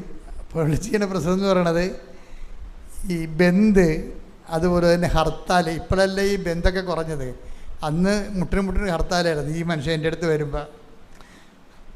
അപ്പോൾ ഇത് യൂണിയൻകാർ ഓരോ ഹർത്താലൊക്കെ ഉണ്ടാക്കുമ്പോൾ ആരെല്ലാം ഓഫീസിൽ വന്നില്ലെങ്കിലും ഇയാൾ കൃത്യമായിട്ട് ഓഫീസിൽ വരും. അവസാനം യൂണിയൻകാർക്ക് ഇങ്ങനൊരു കരടായി. ഇവനിട്ടൊരു പണി കൊടുക്കണമല്ലോ എന്ന് വിചാരിച്ചു. ഒരു സുപ്രഭാതത്തിൽ അവർക്ക് പണി കൊടുക്കാൻ എളുപ്പമാണല്ലോ, കാര്യം വകുപ്പ് മന്ത്രിയും കാര്യങ്ങളെല്ലാം ഇവിടെ കയ്യിൽ തന്നെ ആയിരിക്കും. പെട്ടെന്ന് വിജിലൻസ് വന്ന് അപ്പം തന്നെ ഡോറെല്ലാം ക്ലോസ് ചെയ്ത് എല്ലാത്തിനെയും പുറത്താക്കി. ഇയാളുടെ മേശവിരി എല്ലാം മേശയെടുത്ത് ആക്കുവെല്ലാം മേടിച്ച് എല്ലാ അക്കൗണ്ട് ബുക്കെല്ലാം എടുത്ത് റിപ്പോർട്ട് ബുക്ക് എടുത്ത് അനുദിന സംഭവങ്ങളെല്ലാം എടുത്ത് നോക്കി എല്ലാ സാധനം എടുത്ത് ഓഡിറ്റ് ചെയ്ത് സ്പോട്ടിൽ കുറേ മിസ്റ്റേക്ക് കണ്ടുപിടിച്ച് അപ്പം തന്നെ സ്പോട്ടിൽ സസ്പെൻഷനായി. വലിയ തെറ്റൊന്നും ചെയ്തിട്ടില്ല. പിന്നെ അവർക്ക് പിന്നെ സസ്പെൻഡ് ചെയ്യാൻ തീരുമാനിക്കണേ പിന്നെ തെറ്റിൻ്റെ പ്രത്യേകിച്ച് ആവശ്യമില്ലല്ലോ, തെറ്റാക്കവരുണ്ടായിക്കൊള്ളൂ. അതാണ് വിഷയം, തെറ്റക്കാരുണ്ടായിക്കൊള്ളൂ. കാരണം ആ ബേസിലല്ലേ ഈ ഇപ്പോൾ വന്നിരിക്കണത്. ഇയാൾ വെള്ളത്തിലായി. ഇയാൾക്ക് ഭയങ്കര സങ്കടം. കാര്യം പുള്ളിക്ക് മിനിമം പ്രാർത്ഥനയൊക്കെ ഉള്ള ആളാണ്. ഇപ്പോൾ കുടുംബ പ്രാർത്ഥനയുണ്ട്. ഇത് 96-ലോ 97-ലോ കേസായത്. അപ്പോൾ ഇയാൾ കുടുംബ പ്രാർത്ഥനയുണ്ട്, വൈഫുണ്ട്, 2 മക്കളുണ്ട്.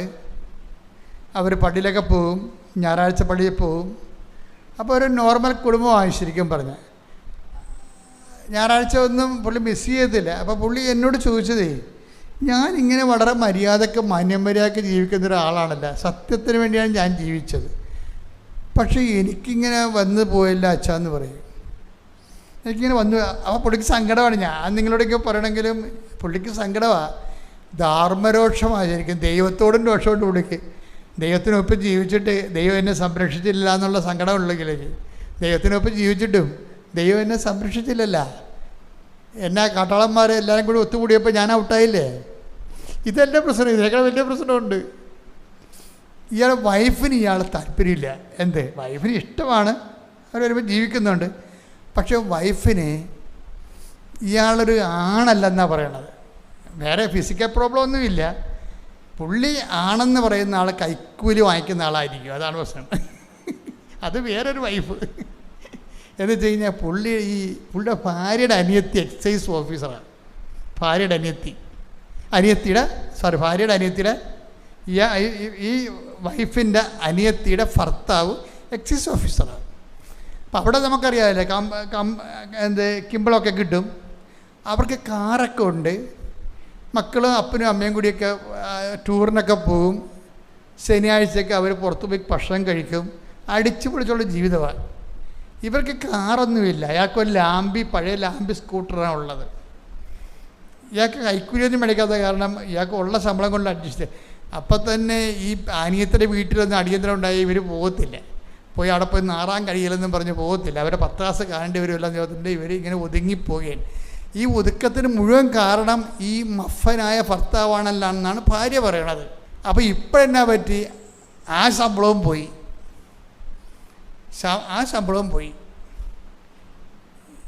അപ്പോൾ ഇങ്ങനെ വീട്ടിൽ ഒരു വരുവൊക്കെ ഇടായി. അപ്പോൾ പിന്നെ പുള്ളിക്ക് വൈഫിനൊരു അവസരം കിട്ടി. അവസരം എന്ന് വെച്ച് കഴിഞ്ഞാൽ മകള് BSc ബോട്ടണിക്ക് പഠിക്കുകയാണ്. അപ്പോൾ അവൾ പറഞ്ഞ് മമ്മിയായിട്ടാണ് കണക്ഷൻ എപ്പോഴും പുള്ളിക്ക്. മമ്മി എനിക്ക് ഊട്ടിയിൽ പോകണം, ബൊട്ടാണിക്കൽ ഗാർഡനിൽ പോകണം, സ്റ്റഡി ടൂറാണ്, 3000 രൂപയോടെന്ന് പറഞ്ഞു. അപ്പം മമ്മി എടുത്ത് കൊടുക്കണമെന്ന് സാധാരണ അവരുടെ രീതി. പക്ഷേ ഇപ്പം ഡാഡി പ്രതിയല്ലേ, 5 പൈസ കയ്യിലില്ലല്ല.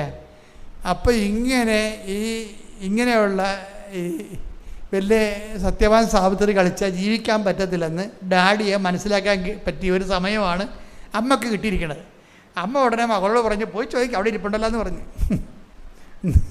പോയി ചോദിക്കുക അവിടെ ഇരിപ്പുണ്ടല്ലോ. അപ്പോൾ ഇവിടെ വന്നിട്ട് പറഞ്ഞു, ഡാഡി എനിക്ക് 3000 രൂപ വേണം. അപ്പോൾ ഡാഡി പറഞ്ഞു, ഞാനിവിടെ പോകാൻ എൻ്റെ ശമ്പളം ഇല്ലാതിരിക്കുകയാണ്. അപ്പം അതിന് മറുപടി അപ്പുറത്തിരുന്ന് പറയുന്നുണ്ട്. എന്താണ് ഇത്രയും നാൾ വിശുദ്ധി കളിച്ചതിന് കിട്ടിയ അത് പറയാൻ വേണ്ടിയാണ് ഈ മകളെ ഇങ്ങോട്ട് പറഞ്ഞു വിടണത്. എൻ്റെ മക്കളെ, ഇതിൻ്റെ അകത്ത് വരുന്ന വിഷയം കർത്താവ് പറഞ്ഞാൽ ശരി. എന്താണ്? അന്നാളുകളിൽ പെട്ടെന്ന് എന്ത് പറ്റും? നിങ്ങൾ ആരെയും വിശ്വസിച്ചുകൊണ്ടൊന്നും ഒരിക്കലും ഇരിക്കരുത്. പെട്ടെന്ന് എന്താ സംഭവിക്കണത്? പെട്ടെന്ന് സൂര്യൻ തണുത്തു പോകും. അതാണ് വിഷയം. സൂര്യൻ തണുത്തുള്ള അവസ്ഥ എന്തായിരിക്കും? സൂര്യൻ്റെ ചൂട് കൊണ്ടാണ് നമ്മൾ ജീവിക്കുന്നത്. എങ്ങനെ സൂര്യൻ തണുത്താൽ മൊത്തം മരവിച്ചു, ജീവിതം മരവിച്ചു പോകും പൊടുന്നനെ. അതാണ് ജീവിതം. സൂര്യൻ തണുത്തു പോകും. പിന്നെന്താ പറയണത്? ഈശോ എന്താ പറഞ്ഞിരിക്കണത്? ചന്ദ്രൻ പ്രകാശം തരത്തില്ല. ആ വിഷയം. ഇപ്പം സഹസാരം രണ്ട് കുത്ത്. ഭാര്യയാണ് അവിടെ ഉണ്ടായിരുന്ന സൂര്യൻ. എന്ത് പ്രശ്നം വന്നാലും താങ്ങാനുള്ളത് ഭാര്യയായിരുന്നു. അവരിപ്പോൾ സൂര്യനായിട്ട്, പക്ഷെ അവരിങ്ങനെ ഇഷ്യൂ വന്നപ്പോൾ പ്രകാശം തരുന്നില്ല. സൂര്യൻ പ്രകാശം തരുന്നില്ല. പിന്നെന്താണ്? ചന്ദ്രൻ, മകളാണ് അവിടെ നിൽക്കണത്. മകളും, അതായത് എന്തെങ്കിലും സംഭവം നിങ്ങൾ എപ്പോഴും ശ്രദ്ധിക്കണം. ഞാൻ എപ്പോഴും ചെയ്യണത്, ജനങ്ങളെ എപ്പോഴും ഞാൻ ഡിറ്റാച്ച് ചെയ്യും. ജനങ്ങളെ എപ്പോഴും ഡിറ്റാച്ച് ചെയ്തിട്ട് ഒരു യുദ്ധത്തിന് തയ്യാറായി നിൽക്കാൻ പറയും എപ്പോഴും ആൾക്കാരോട്. ഞാൻ പറയണതല്ല, കർത്താവ് ആ ഒരു ലെവലിലാണ് പറയണത്. അറ്റാച്ച് ചെയ്യുന്നവരോട് എപ്പോഴും പറയുന്നത് നിങ്ങൾ ഡിറ്റാച്ച് ആയിരിക്കണം, പണി ഏത് സമയത്തും വരുന്നുണ്ടെന്ന് പറയും.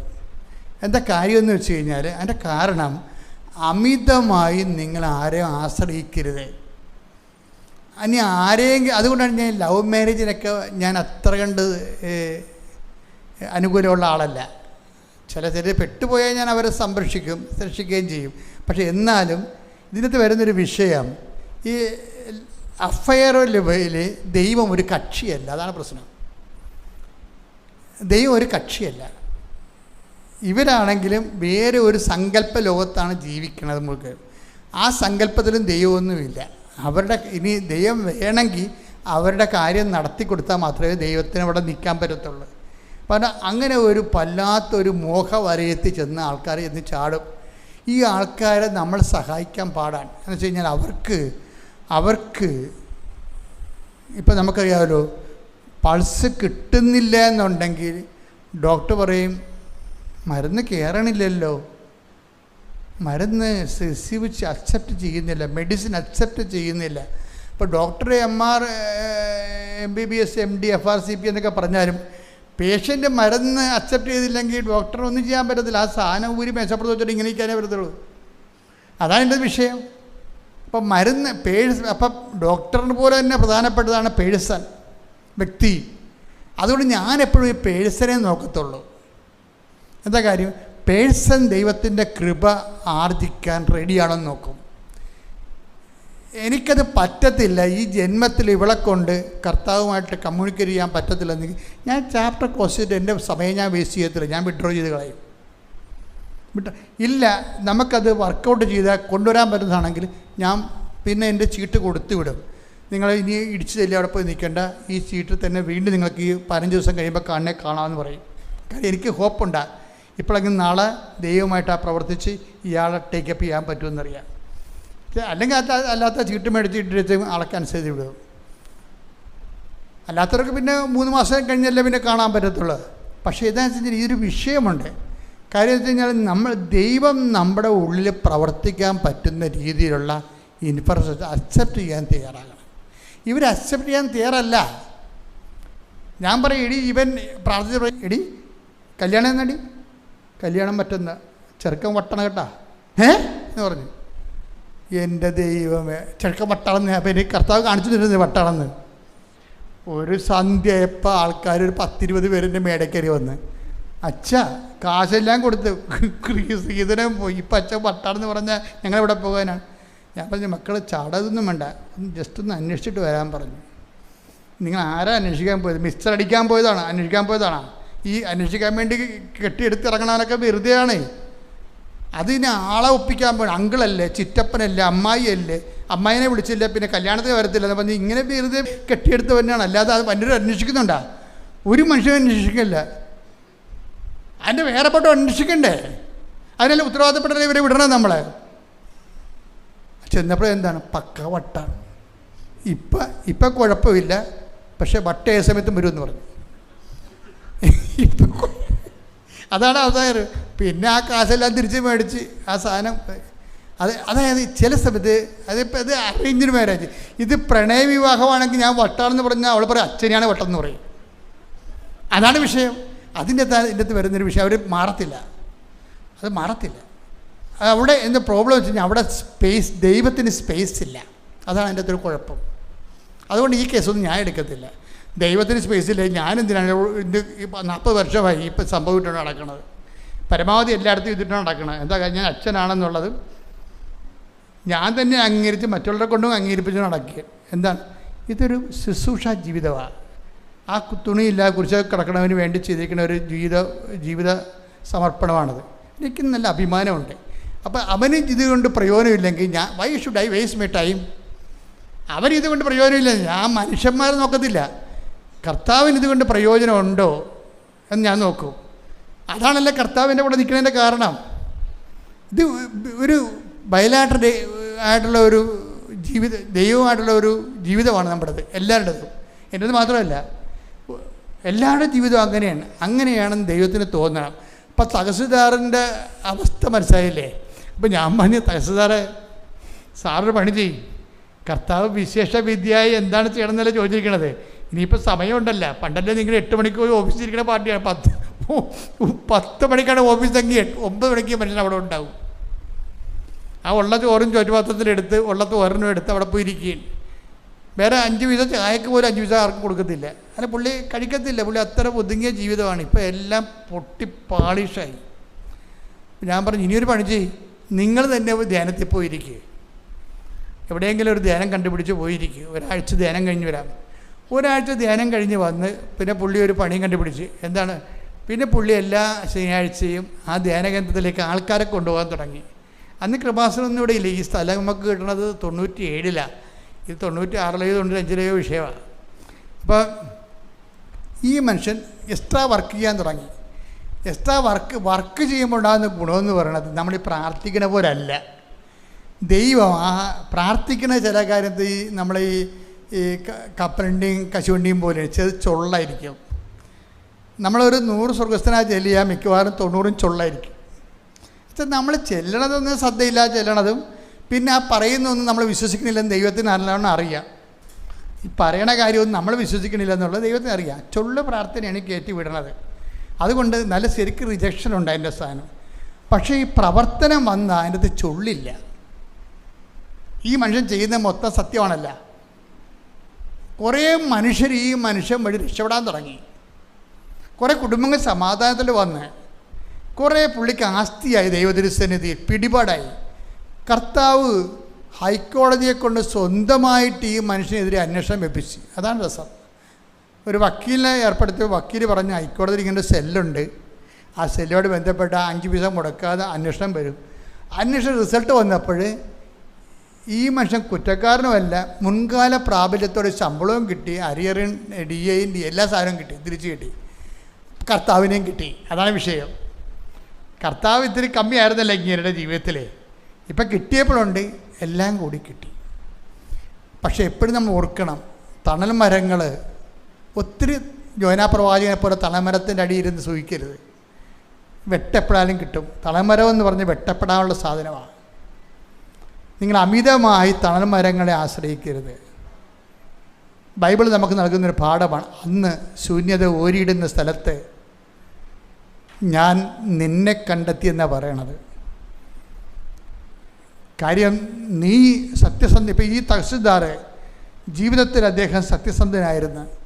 അതുകൊണ്ടാണ് ആ മനുഷ്യനെ ഈ ശൂന്യത ഓരിയിടുന്ന സ്ഥലത്ത് ദൈവം കണ്ടെത്തിയത്. ഈ സത്യസന്ധതയും തട്ടിപ്പൊന്നുമില്ല, ആ വൃത്തിമനയൊന്നും ഇല്ലാണ്ട് ജീവിക്കണമെങ്കിൽ ആ ആളെ ലീവ് ചെയ്താൽ ദൈവത്തിന് പ്രശ്നമൊന്നുമില്ല.